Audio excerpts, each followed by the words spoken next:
বদলাইতে আইছি অনেক বেশি কেন সে বলেছি সে কথাগুলি বিভিন্ন বক্তা বিভিন্নভাবে বলেছি। তো আমি যদি একটি কথা বলি, যদি অ্যাডমিনিস্ট্রেশন ঠিক না থাকে তাহলে কখনোই স্কুলে ছাত্রছাত্রীরা পড়াশোনা ভালো করতে পারে না। আর অ্যাডমিনিস্ট্রেশন কখন ঠিক হয় না, যখন মানুষ হয় দুর্নীতিবাদ অথবা এগুলো নগ্ন, এই লোক দ্বারা কখনো তুমি অ্যাডমিনিস্ট্রেশন আপনারা ঠিক করতে পারবেন না।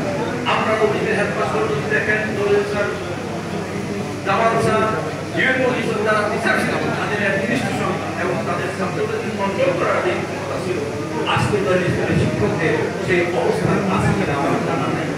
যদিও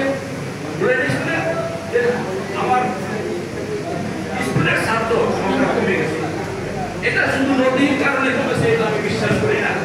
যে স্কুলে পড়লে ছাত্র চাকরির নিশ্চয়তা হবে না, ভালো রেজাল্টের নিশ্চয়তা হবে না, সেই স্কুলে কখনো ছাত্র যায় না। আমরা শুধু পাস করলেই হবে না, এখানে সারা বাংলাদেশে গোল্ডেন জিপিরা ভবিষ্যৎ উচ্চ শিক্ষার জন্য কম্পিটিশনের চান্স পায় না।